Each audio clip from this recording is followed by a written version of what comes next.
How's everybody doing?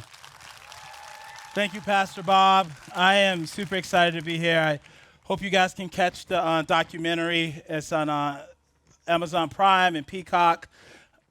It's produced by Common, Dwayne Wade, the Winklevoss twins, and Grant Hill. So really amazing film. And good news is that it's being turned to a scripted TV series by the producers of Walking Dead. So I'm pretty excited about that.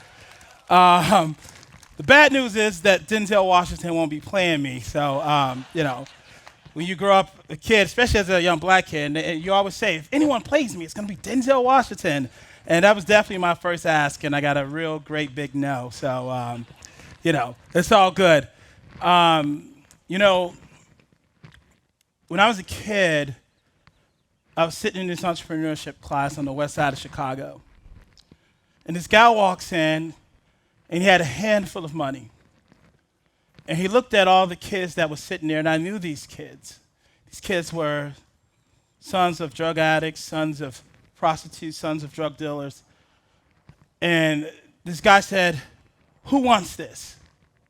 And I just looked like, what? He said, "Who wants this?" And I said, "I want it." Like, don't play with my emotions. I want it. He said, "Come on, who wants it?" And everyone started raising their hand. "I want it, I want it." He said, "Come on, who wants it?" And everyone started screaming, "I want it, I want it." "Come on, who wants it?" Everyone started screaming, "I want it." And I thought to myself at that moment that if I get this money, I'm not going to buy ice cream. I'm not going to buy a video game. I'm going to take it home so my little brothers and sisters can have food that night. And so I stood up on the chair and I said, "I want it." And then he looks at me. And at that moment, I just knew in my heart of hearts that it was going to be mine. And then this kid runs up, and he grabs the money and runs to his seat, and the guy tells the kid that it's his. And I was crushed. But what he said completely changed my mentality as a kid. He said, if you want something, you can't just talk about it. I mean, if you want something, you can't just scream about it. If you want peace, if you want equality, if you want justice, if you want to be a lawyer, you want to be a doctor, you want to be a professional athlete, you can't just tell your friends about it. You can't just tell your parents, but you have to get up and go get it. Because if you don't, someone else will. And I said to myself as a kid that there would be no distance between my dreams and my actions. That I will always close the gap. And also realize that my unlived life, everything I want, is waiting for me. But I have to get up. And then the guy looked at everybody and said, "You guys have a lot of fire. Use it." But the question for me as a kid was, well, how do I allow this fire inside of me to shine brighter than the fire that happens around me? I wasn't sure how. Because every day I woke up out of bed, out of my apartment, through the cloud of rock cocaine. At times I skipped over pools of blood. I lost friends. I ran for my life. I heard gunshots when I slept. And my mom was a drug addict. I've never said the word dad a day in my life. My teacher told me I was going to die before I was 18. I failed the 8th grade, and I felt miserable as a kid. And my 8th grade year, honestly, was my greatest depression. And I am this young kid that is searching for hope. But I believed as a kid that God existed everywhere but in my neighborhood. And I wasn't sure what to do with that. And then I remember acting out. And then I remember start speaking to my mom. She would come home every few days. And then she looked at me. She said, "Why are you not talking to me?" And I said nothing. And she said, "I'm going to buy you something. I'll be back." And then she didn't come home that night. 3 days, no mom. 1 week, we hear nothing. We're with our grandmother. 2 weeks passed, nothing. 3 weeks, no mom. And now I'm thinking what everyone else is probably thinking. She's not alive. And then we get this phone call. And my brothers are sitting there, and my one little sister, and my grandmother takes the phone, and we're sitting there very quiet. And my grandmother hung up the phone, and she said, I have good news. She said, your mom checked into a Christian recovery home, and she's working on herself. And my brother was excited about it, and my sister was excited about it, but I was still bitter. I was still angry, and I didn't care. And my grandmother was like, we're going to go to church to go see it. And I was like, I'm not going. She's like, you're going to church? I'm not going. You're going to church? I'm not going. I don't know if that sounds familiar to anyone. I am not going to church. I lost all hope. And so for 6 months, my brothers would go, my sisters would go. I never went. And I walk into school one day, and it's the first week of school. And I was told to go down to the dean's office. And I go down to the dean's office, and the dean looks at me and said, Arshay, why are you not doing any work? And I said, I don't want to be here. And he said, school only been in session a week. And I looked at him, and I said, who said I'm talking about school? He didn't know what to do with that. And so he said, you need sports. You need football. And I was like, okay. And so I tried out for football, and I didn't like the way it made me feel. I loved the sport, but I didn't like the way it made me feel. And when the coach was like, knock him dead, and someone was trying to hurt me, it triggered the trauma. So I started to fight. And so I realized I wasn't going to play football. And then I tried out for basketball. And it's a trash-talking sport, all right? And if you're not good, people will tell you suck, you garbage. And that was the truth. But I heard those things growing up by people I love and people I trusted, so it triggered the trauma, so I started a fight. And so I gave up on sports. And it was Thanksgiving Day. Some time passed, and my grandmother was like, you need to go see your mom. And I said, okay. So we go into this neighborhood. We walk into this building, and I am 15 years old. And this is the very first time in my life I've been in a room where there were people that were black, there were people that were white, people that were Hispanic, all in one room, and they were worshiping. And the power of diversity that was in that room was overwhelming. And I look on stage and I see my mom singing. And she was so beautiful. And all the hate and I had in my heart, I cried about it because it's like she was dead to me. And it was a testimony service. It was a Thanksgiving service. And so people were telling their stories. And she grabbed the mic and she said, my name is Linda and my kids are here today. And, you know, my family grew up in the South and experienced a lot of trauma. And I lost my parents to their trauma, and I searched for love in drugs and alcohol. That's the only thing I had access to not feel anymore. And I've been doing that for 20 years. And I was right when I was about to kill myself because I felt like I disappointed my son. This guy gave me a flyer and said, Jesus loves me. And he said, there's a recovery home for you. And she went into this recovery home, and she said, 6 months later, I am still clean, and God has changed my life. And I am here to let you know that God can do the same for you. And I was sitting there like, wow, that is great for her. And we talked a little bit, and she said, Arshay, I am praying for you. And I told Pastor Bob this even the first time we met. She looked at me and said, your gift will make room for you and put you in the presence of greatness. I didn't know what that meant. And I said, okay. I walk into the lunchroom a week later. My school graduates less than 50% of its senior class every year.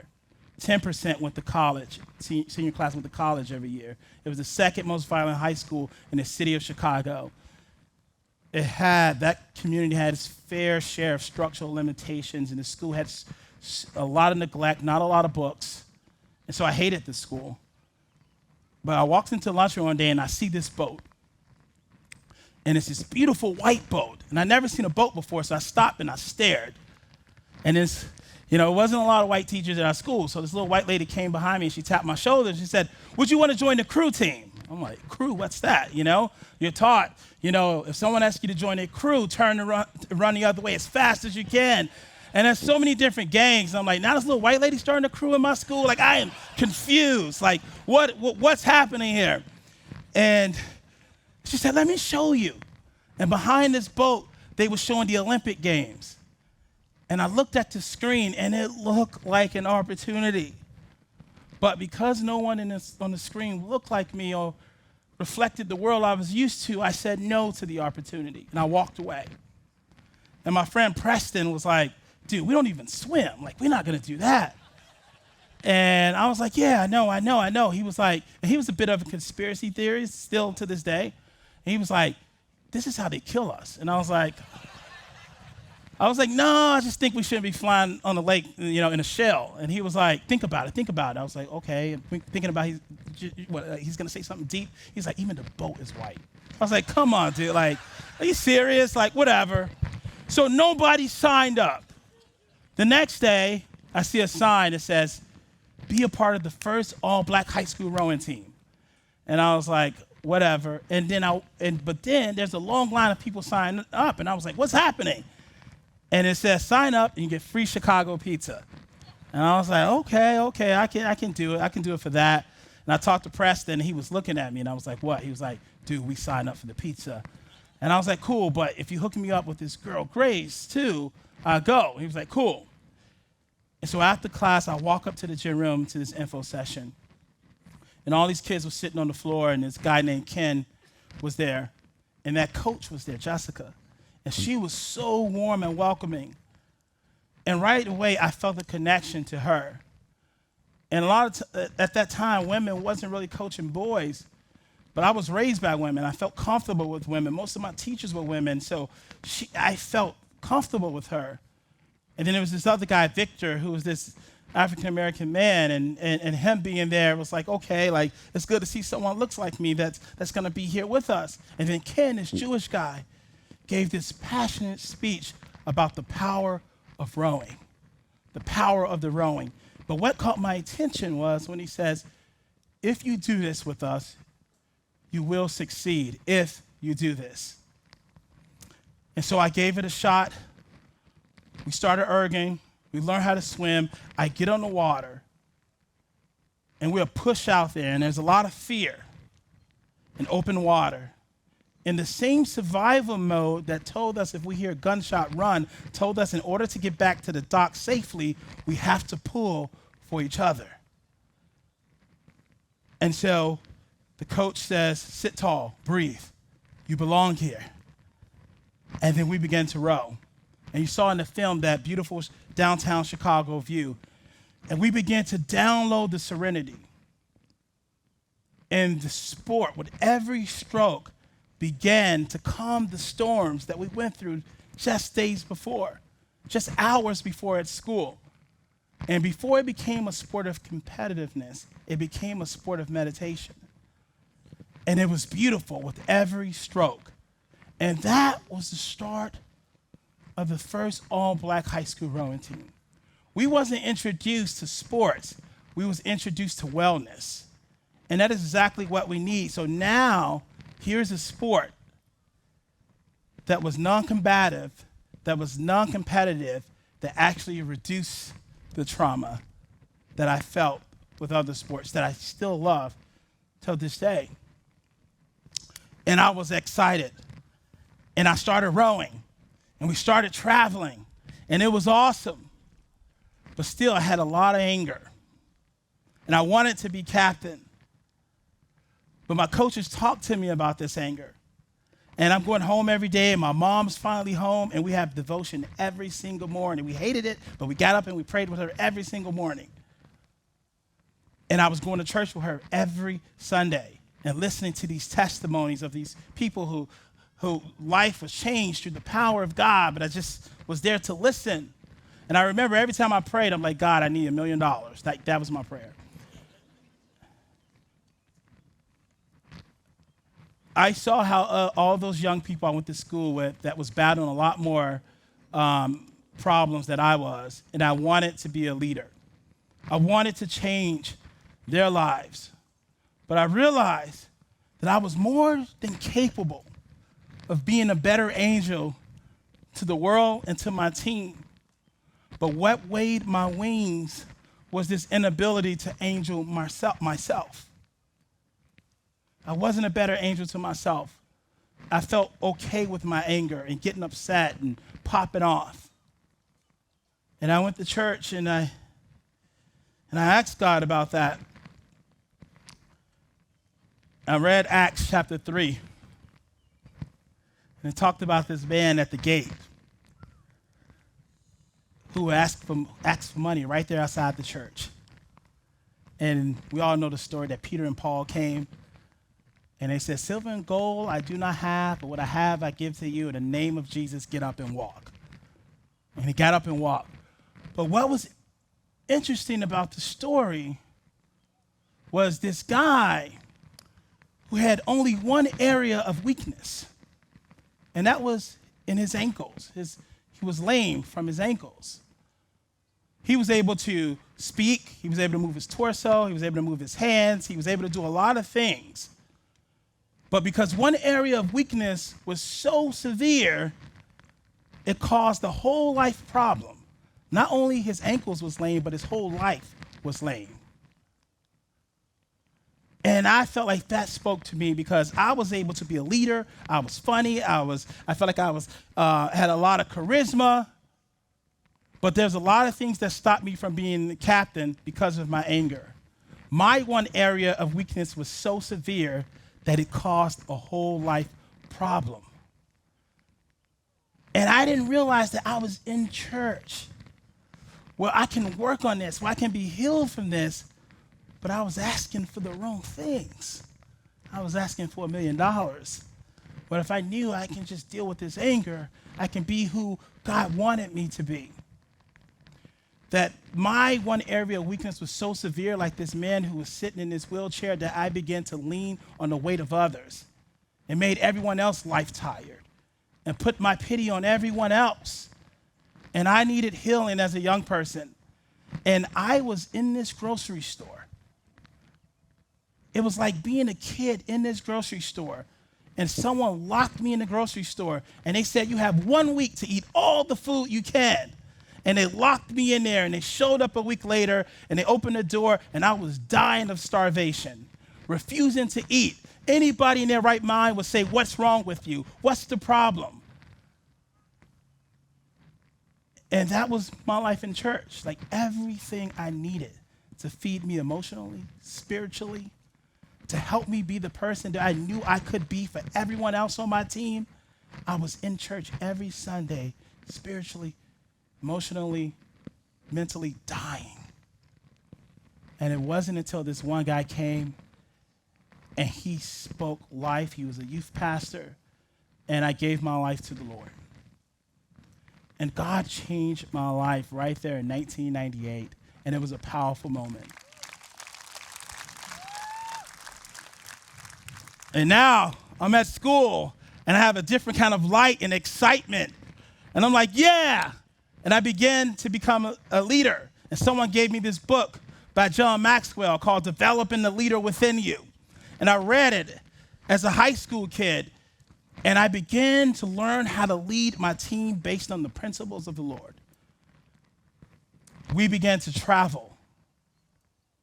And that was one thing, that was one problem. I'm like, God, I want my world to be, my impact to be better than this. Because when you look at Jesus, you don't think about a carpenter, but you think about the hope he brought to the world and how he saved the world. When you think about Gandhi, you don't think about his career as an attorney, but you think about the peace that he brought to so many villages. When you think about Harriet Tubman, you don't think about her career as a Union spy, but you think about the freedom that she brought to so many people who look like me. And so I wanted to represent something that was bigger than rowing, bigger than myself, but I wasn't, again, sure how to do it. And someone told me there's some things in this world you won't see unless you do it. And so we were thriving. We were doing great. The only one problem I saw at my boathouse is that we shared a boathouse with 3 private schools. And they were all white, and we were the only kids of color there. And no one spoke to each other. For months, we had no relation. We did not speak to the other kids. The coaches didn't really facilitate it, and the boathouse wasn't warm and welcoming. For every group, our home boathouse felt like an away game. And I said, God, I want to do something about it. And I remember having this conversation with all the kids at the boathouse, who were white, who were black, and how this is our home, this is our house, and how we need to get along as a 16-year-old kid. And I saw the change that we were able to bring to the boathouse. And my vision, my goal at that point, that I said that I want every boathouse to reflect the diversity in this country, and I will work hard to bring unity to the world. And I think that what I asked God was, I said, God, I'm in love with the position of a choir director. It was something about the way they direct everyone, the musicians, the person whose voice sounds like thunder, the person whose voice meows like a cat, and how they were able to make everyone kind of make this one sound to help bring people into the holies of holies. And I was like, I'm not a singer, but I want to do it with people that are different, that come from different backgrounds. But I want to use this sport to do it. And all of a sudden, these lessons in the boat that I began to learn. Number one was you're in a boat of 8. Rowing teaches you that you can't do the work of 8. 8 have to do the work of 1, and you get there much faster. It taught me that in this sport, when you're pulling, that you're not going to always see the finish line, but you have to keep pulling. And one of the most amazing messages I learned is when I walked into the boathouse, my coach said, Arshay, leave the boathouse better than you found it, even if you didn't make the mess. And I was like, what? You mean leave it like you found it? He said, no, leave it better than you found it, even if you didn't make the mess, because it makes it easier for the next group that comes in. And I said, okay. So every day I began to tell myself, okay, Arshay, leave the boathouse better than you found it, pick up the trash, even if you didn't make the mess. And then I started to leave and say to myself, okay, how do I leave my team better than I found them? How do I leave my community better than I found it, even if I didn't make the mess? How do I leave this country better than I found it, even if I didn't make the mess? Because if I do it, it makes it better for the next generation and easier for the next generation. So I began to act beyond myself. And my mission is that I want this space to be better because I am here. And it was my Isaiah prayer that, Lord, here I am, send me. And as you watch the film, when you get a chance to watch the film on Amazon Prime, you will see that every day, all those kids who were gang members, that was a part of our team, I showed up at their house every morning, waking them all up and walking together to school. And we became a powerful team. Those guys who were in different gangs, who didn't like each other at first, who now on the paper, who are now traveling everywhere, we began to make an impact in our school. And God used rowing. God used my mother's prayers to help me to be who I ought to be through this amazing sport. And I am so grateful to God for that. And many years later, I go to school, I go to Le Cordon Bleu in England. I become this amazing chef at WWE Wrestling. And then I started working for Warner Brothers, moved to New York. I'm this food stylist. And I lost, along the way, my connection with God and build a connection with things. It was almost like, when you're at home watching TV and it's late at night and you're watching your favorite show and it's like 2 a.m. and then a commercial comes on and it's kids that are starving. Kids that are hungry. Remember those commercials that come on at night and it says, give. This is how you give to these kids. And you have that burden and you want to do something about it. And you're like, I'm going to do something. I feel bad and I want to do more. And all of a sudden, the commercial goes off. Your TV show comes back on, you're laughing, you fall asleep, you wake up, you forget about it. But the only way to continue to keep that burden and do more is to stay close to the need. I slipped away from the need. And I was asked to speak at this school in Harlem. It was all young black men. They were 6th, 7th graders.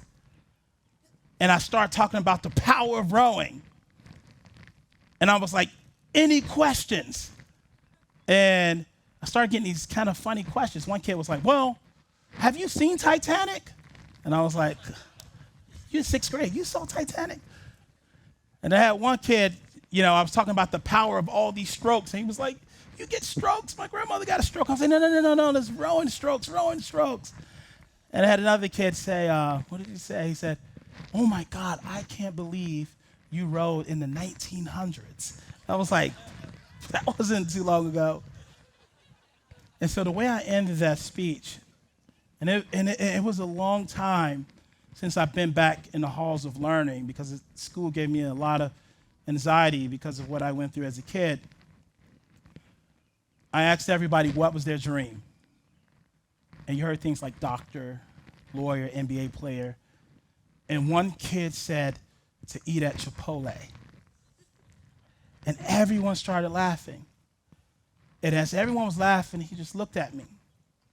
And that look was so familiar. It was the same look I had when a guy came to my school with that money.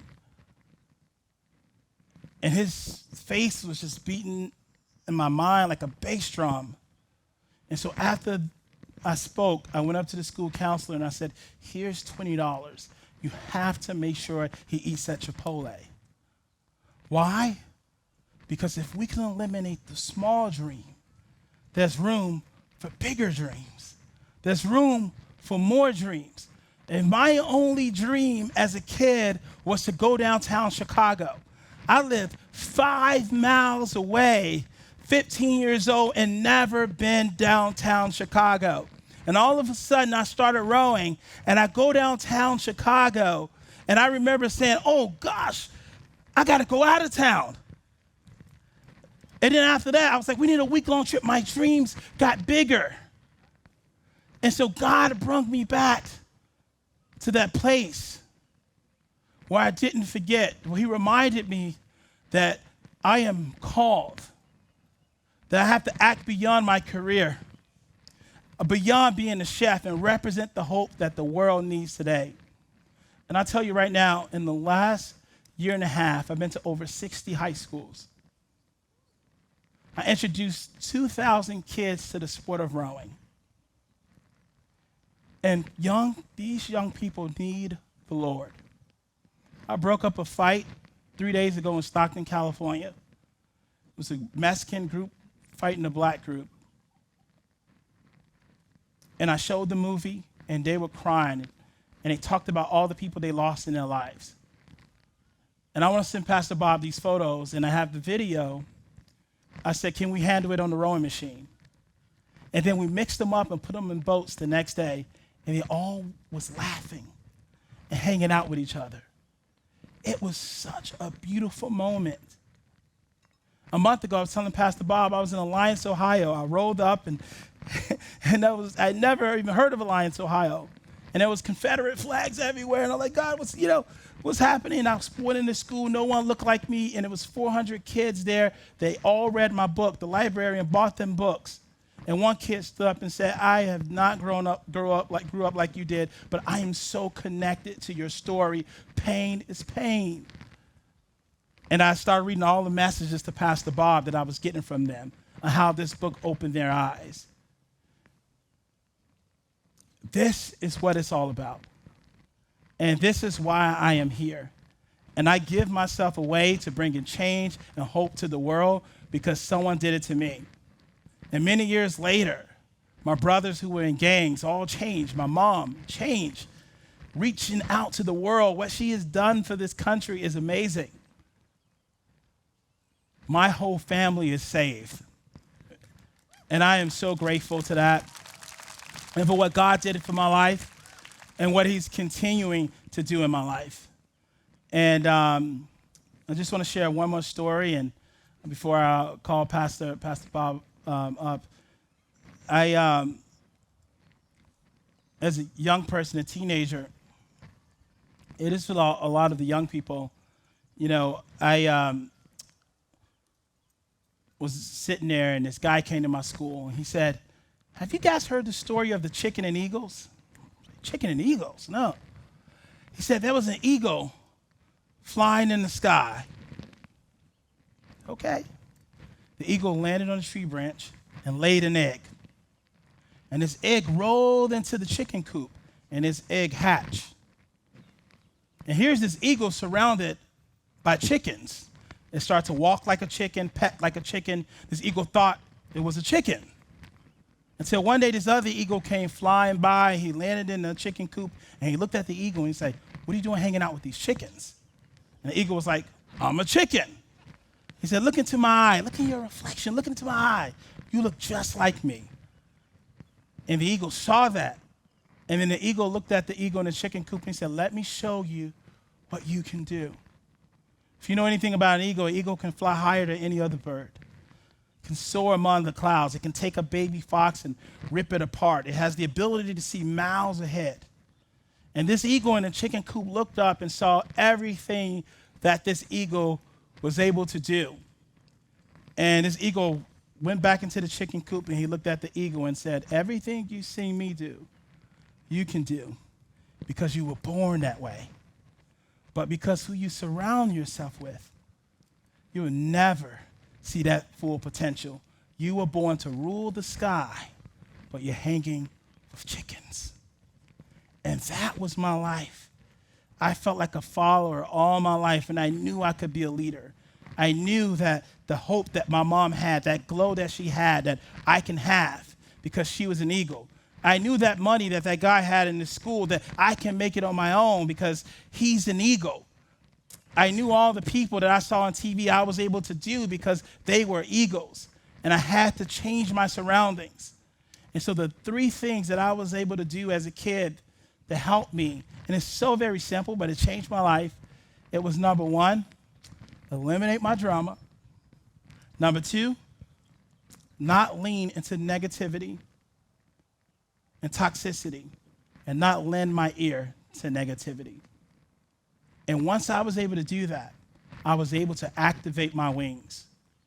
And then I use those same three things today to do what God has called me to do. That young kid whose mother was a drug addict, who never said the word dad a day in his life, who teachers say he was going to die before he was 18, who grew up experiencing all those things and having no food at home, grew up to work at some of the best places in the world, to go to school outside of the country, to write an award-winning book and a documentary, and now this amazing film, and speak all over the country. I knew the moment that I walked into that church building and forgave my mother that I was on my way. And so it was being able to forgive. It was being able to try something new, to do it afraid, and understand that every time I conquer a fear, life gets a lot less scary. And knowing that being courageous doesn't mean that you have no fear, but it means that you're scared and you do it anyway. And it was going to church to ask God to save my life, not just for me, but for my friends and those around me. And many years later, I am here.